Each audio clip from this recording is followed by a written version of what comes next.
Yo Shmupers, it's Vinu. Today we're diving into a review and one-life run of Super XYX, developed and published by Great Benzer Fox.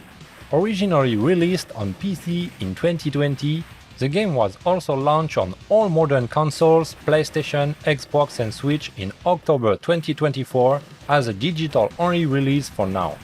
But before Super XYX, there was Neo XYX, developed for Neo Geo and later ported to the Dreamcast. I haven't played it myself, but from what I've seen on YouTube, while the enemies are similar, the bullet patterns are quite different. Super XYX is kind of a remake where Greaser, the creator, completely reworked the game in his own vision. NGDev had limited his creative freedom, not giving him full control or enough time to refine his project as he wanted. So he left NGDev and made Super XYX independently. He is also leading the development of ZPF, an upcoming shmup set to release on the Mega Drive in 2025. I've already pre-ordered the physical edition and you can be sure I will cover it when it arrives.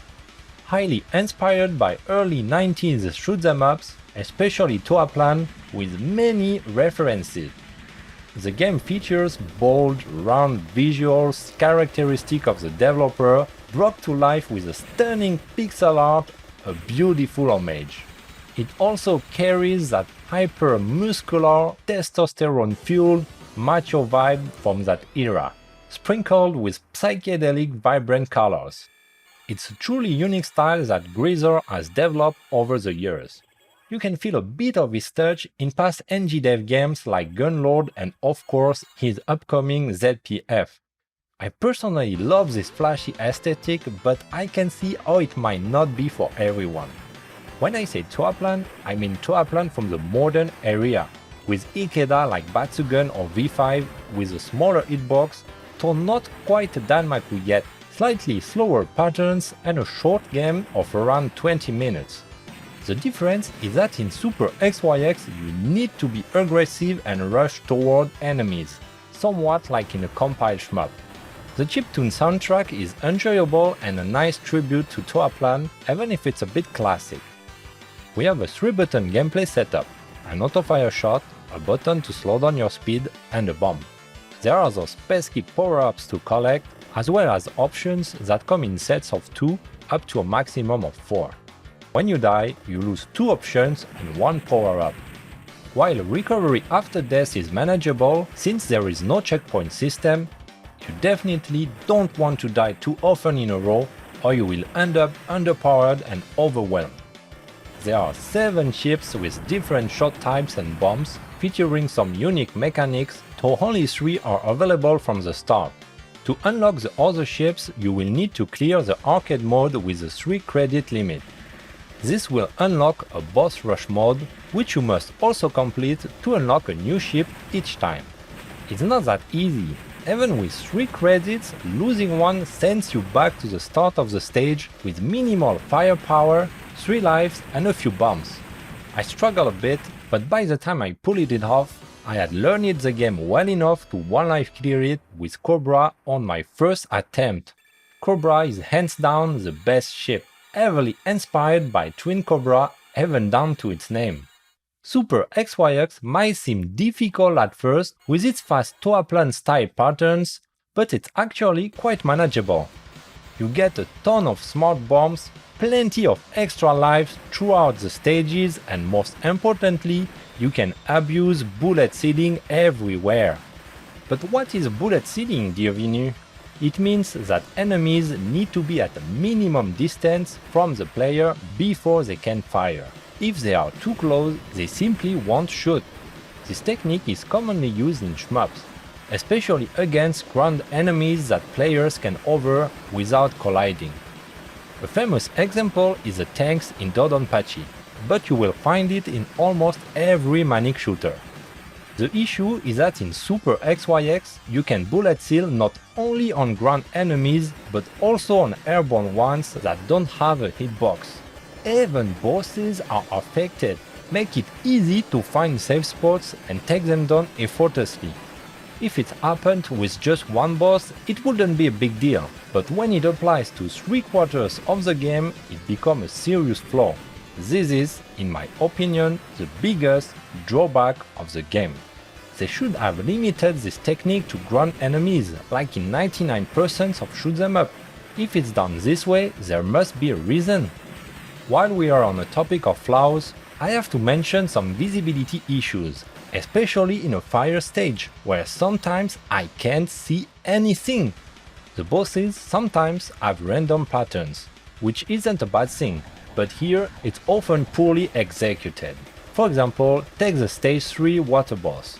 He can snipe you instantly without giving you much of a chance to react. There should be some kind of indicator before firing such a fast laser, especially when randomness is involved. Additionally, there is excessively long pauses between stages. You have to press a button like 5 times just to keep through all the bonus screens.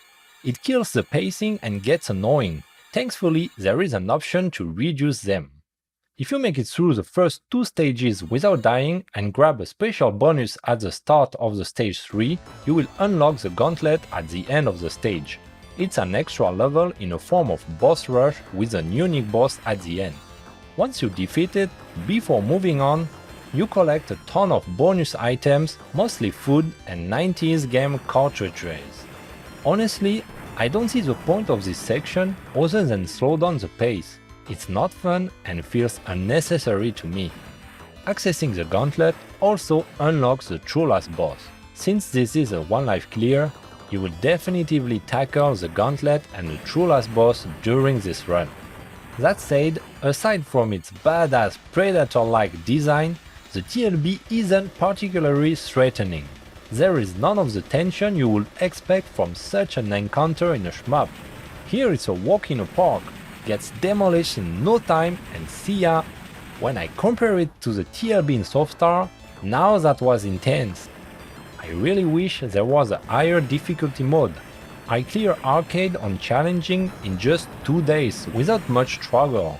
Shout out to Dace from Shmuptopia for his guide, which motivated me to try it. I will drop the link to his video in the description. There is another mode called Super Arcade, which is a sort of long caravan mode with 3 levels, but it didn't convince me. Yes, it's faster and enemies come from everywhere, but I find it lacks coherence and a bit messy, especially since bosses, enemies and patterns are quite similar to those in arcade mode. They're just faster, more numerous and slightly rearranged. Even though this is a pure survival run, the scoring system is excellent. There is a combo counter at the bottom left of the screen that increases as you hit enemies but resets to 0 if you don't hit anything for a short period. The unique twist is that when you collect the yellow medals dropped by enemies, you keep your combo counter active. So you need to time the collection of these medals in order to shoot enemies without any downtime and make your counter go as high as possible. The goal is to never reset it throughout the entire level, somewhat like a chain in Dodonpachi. There is a training mode by level, but it's very basic. You can't adjust anything, and you start with minimum firepower and a few lives. The options are limited, but the essentials are there, including a tate mode. In conclusion, I would say the game disappointed me a bit, especially considering how some people praise it as the best thing since sliced bread.